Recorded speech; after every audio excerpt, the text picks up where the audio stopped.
This is TWiT. Let me think. What could we do that would make this show something special? You don't have any Lithuanian vodka there, do you? No, I don't. But there is an awful lot of vodka here, without a doubt. I bet. I've been in Lithuania before, and I've had a few different things. But I went back and when I got here on Sunday and looked through, like, what are the alcohols of Lithuania? And they're famous for very strong beers, for ales and porters, and as well as meads. And if you make mead, then you're probably going to distill it. They call it here midas, or distilled mead. Samen is a distilled rye, but it's the clear stuff. So really, you could call it a kind of vodka, actually. This is good wine growing country, and so they have a bunch of fruit liqueurs that are a byproduct of that they call danava. And then wine was invented in that region, right? Georgia. Yeah, well, I would go more south than that when you talk about some of the really old grapes down in Romania, Bulgaria, that area with the Thracians, if you really want to go back. Thracians did it, yes. But I managed to find a bottle of Starka, and Starka is aged rye whiskey, which, what I notice is that, like, there's a bunch of different rye-based alcohols here. Like, why is rye so big in Lithuania? So there's a reason for it, and I ended up reading a couple of scientific papers on the evolution of cereal grains propagating across Europe, going back to the Neolithic times, because I'm prone to that sort of thing, as you may be aware. So let's go all the way back to the emergence of the Trichalias, which is wheat, barley, and rye. All came from the Fertile Crescent. All are variations on the same plant. These were annual plants. They were actually particularly good at growing rapidly into regions of plains that had burned. So unlike normal perennial plants that grow slowly and reproduce over and over again and last for a long time, these were quick plants. They grew rapidly. They built seed pods high up on their stalks that then burst and scattered the seeds into the wind to expand their growth area. Many of them have horns on them, so that after they landed on the ground, as they dried, they would naturally twist and bury themselves. So the plant itself would actually grow more than once in a given year to increase the rate of propagation. And so Neolithic peoples found these grains, and they're barely edible. You have to boil them, which was hard to do, or mash them, try and turn them into a gruel. But it's calories, and their seed pods are quite dry. If you pick them before they fall, you could store them for quite a long time with not a lot of technology. But it's important to remember that all of these different species were kind of together. And some of the first tools, like, we know so much about grain growing going back to that era, because the tools for harvesting grain, some of them are incredibly ancient. I found one archaeological study for a 9,000-year-old sickle made from the jawbone of some horse derivative with flint embedded in it. But even more important, that there was bits of grain still stuck in the flint. So they were able to do genetic analysis of exactly the species of grains that were on these sickles. Even in the Bronze Age, so fast forward several millennia, bronze was a relatively rare metal because it relies on tin. Copper is pretty common, but tin's very scarce. And so typically you never saw farming implements made of bronze. There were only weapons or items for the very wealthy, but there were sickles made of bronze. So it sort of speaks to how important these cereal crops were. But they emerge from this sort of Mediterranean environment of the Fertile Crescent. Of course, wheat moves into Egypt fairly early on and makes the kingdom of Egypt. And the reason for that was that Mediterranean climate grows it extremely well. But even more important is the flooding of the Nile, the constant rejuvenation of the soil. Parts of the Fertile Crescent, the areas around the Tigris and Euphrates River, the initial development of agriculture there that turns into actually starting to divert rivers and create canals to provide enough water for growing plants, salts the land. It starts to reduce river flow to the point where what's now known as the Persian Gulf starts to encroach on the land and actually desertifies it. But that's not a problem in Egypt, which is why Egypt stays a breadbasket literally for millennia. But for those grains to grow further north, to start to propagate into the culture, into those colder climes and different soils, it happens relatively slowly.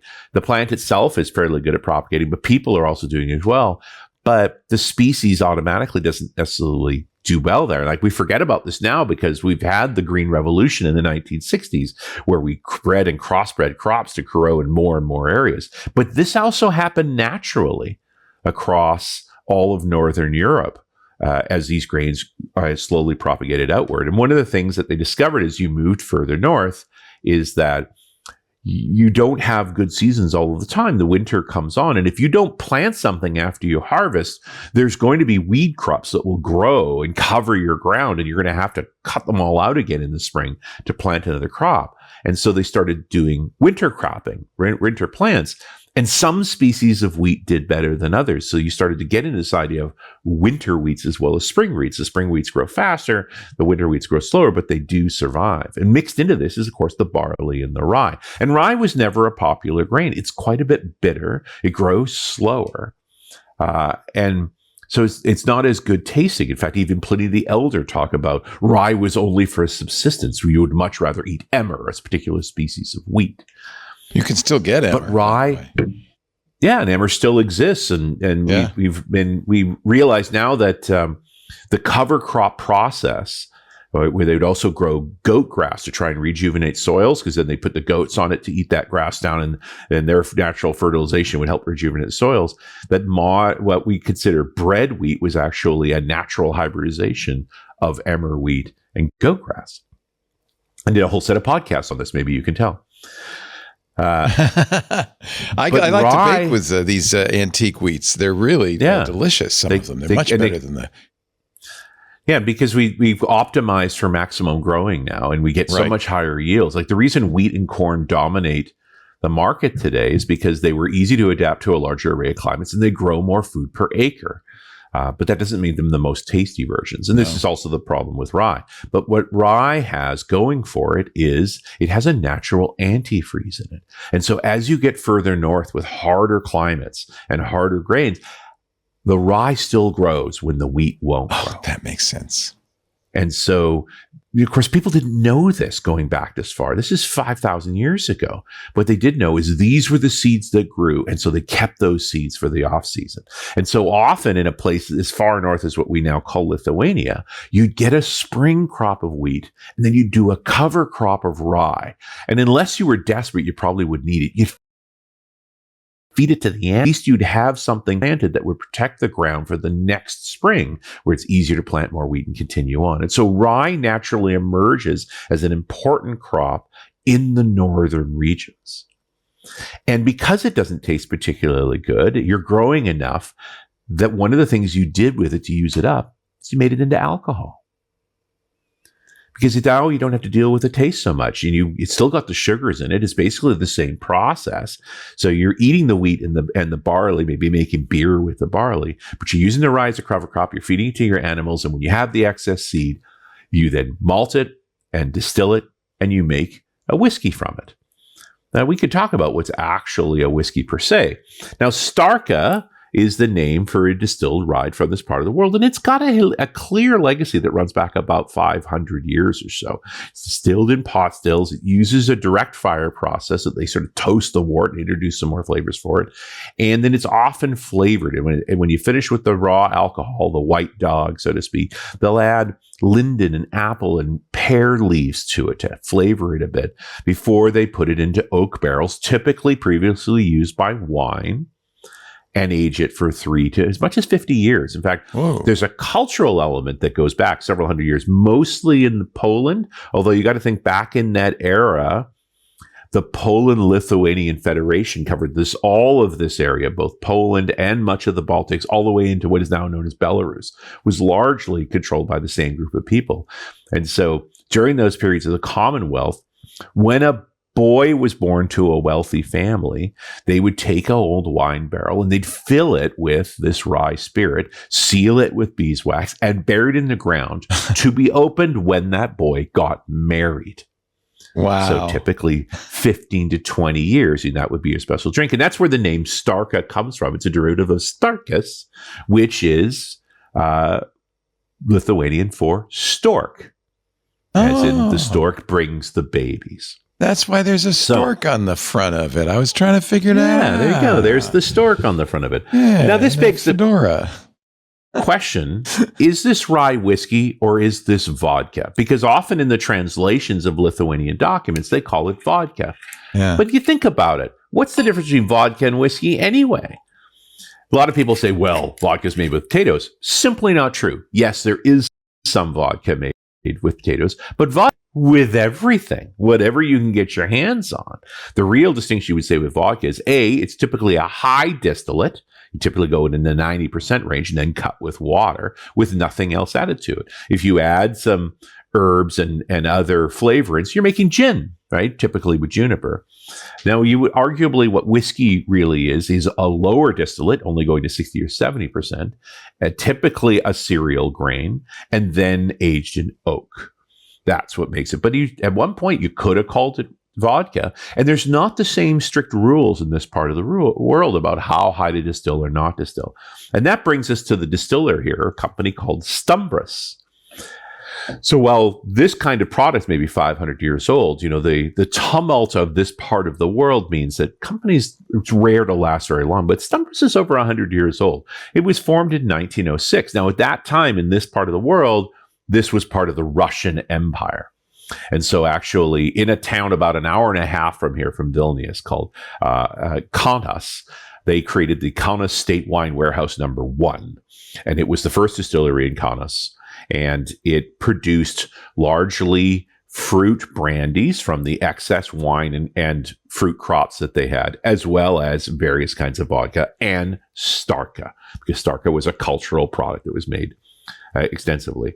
Now, at the end of World War I, we get the first independent republic of Lithuania. And so the distillery goes very well. It's supported by the state. It's part of distinctive products of Lithuania. Now, that's all well and fine until you get about 1940, when the Soviet Union, which at that time is still working with Germany, moves through the Baltics and takes control, and actually will stay in control until the 1990s. Of course, now you get the reversal of the relationship with Hitler, all of that conflict, and then not until the Soviet Union actually collapses does Lithuania become independent again. But during that period of 1940 to 1990, Stumbras is under Soviet control, and they start merging a bunch of other distilleries related to it.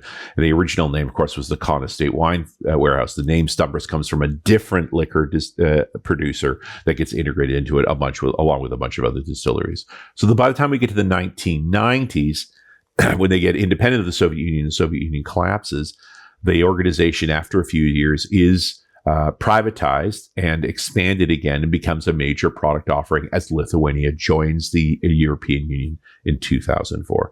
And their primary products are, of course, vodka, which again can be made from just about anything. It's just a high distillate. Brandy and Daneva, which are both wine and fruit-derived alcohols, and Starka. Beautiful thing about this is it is a rye whiskey. It looks like a rye whiskey. It's got a nice smell to it. It's a strong alcohol note. It's 43%. It's pretty pointy. It doesn't have the spiciness I would expect from a rye, like we would get from an American rye. But it is definitely a whiskey, without a doubt. It's just got a couple of fruit notes in it that are very interesting. But my favorite part about the whole thing, $12. Oh, $12. $12. $12. I went up to the local liquor store across the street from the hotel. They had it there. Picked it up. Wow. $12. Wow. And I'm going to, it was a 500 ml bottle. It's a smaller bottle. I'm going to share it out with my friends. I won't leave it here. But it was great to dig into the sort of realities of why do they make rye whiskeys and rye products up here? Because they grow a lot of rye. And you can only eat so much pumpernickel and rye crisps. Those are all really... Got to drink some of your rye, I think. Yes. Well, it's just a recognition that rye is quite a difficult grain to use, and both those products are very stable, right? They are your safety products. You keep them in the cupboard just in case you don't eat large volumes of them. And so they use up their rye by making alcohol with it. And that is eminently practical and part of the many things I really enjoy about being this part of the world. Now, you're drinking the Originale, but they also make a dark side and a wild side. Have you tried the wild side? I have not, but I understand it's just different flavorants on the same base product. Now, what I appreciate is, although it's in Lithuanian, on the back of this bottle is actually an ingredients list. Oh. And the number one thing on the ingredients list, I use Google Translate to understand it. Product number one in this bottle, water. Remember, it's 43% alcohol, which means the other 57% is going to be water. Yeah. And the second product is grain alcohol, right? Yeah. Which is just a simple definition of what that is. That grain happens to be rye. Right? Got it. Okay. Yeah. What else is in there? But you don't normally see an ingredient list on a liquor bottle. No. Yeah. What is Lithuanian for hooch exactly? Anyway, it's interesting to see an ingredients list on a bottle. I want you to try some the story Stumbras that's vodka on the back of the bottle at some point, just to see if Stumbras vodka is good vodka. I'm sure it's fine. If I really want to go crazy on the vodkas, I go hang in Poland because they have a vodka for all occasions. Yeah, they do make a stomach upset. We got a vodka. Vodka is to Poland as cheese is to France. Absolutely true. It's 786 varieties. Or whatever. But the only place you can find a 25-year-old Starka is in Poland. So underground. I haven't had an opportunity to try that. But no. I think they've dug it up already and put it in bottles for you to purchase at probably a higher price than $12. They've dug it up like a crypt. It's fine. 11 I am glad. Anyway, this is a nice change to a little something local, a little something different, not expensive. It's you call this the brown liquor segment for a reason, Leo, because I can find a lot of different brown liquors from a lot of different places. Yeah. Now I'm wondering if I can buy this in the United States. No, there's no way. But I hope that, they're clearly making a push. Like it's getting hip to find unusual products. It's like this. So I'm not saying it's out of realms entirely. I'm going to not bring a bottle. I wouldn't be surprised if we start seeing these sort of things. But I've been begging for Devin to head west forever. The best darn brandy I've ever had. Liquor Barn has it for $16. It's amazing, dude. Beautiful. I might want to just to have some. Well, and it's the thing. It's like it's coming up on Christmas. You want to blow a whiskey person away? Try some Lithuanian whiskey. I got some Starka for you. Suntory. Yeah, it's stork time. Stork time. Yeah. They might think I'm trying to hurt them. And I'm not saying you're not, but Wow. They also have. It drinks just fine. It really does. It sounds great. And goody liquor has it. He doesn't want to leave the country. He has to say that now, but wow. Anyway. They say that in the old days, Lithuanian men would make Starka to celebrate the birth of their first son. Mm-hmm. Yep. That's the thing. That's a 500-year-old story. Yeah. They've been doing it since the 15th century, since the Polish-Lithuanian Commonwealth.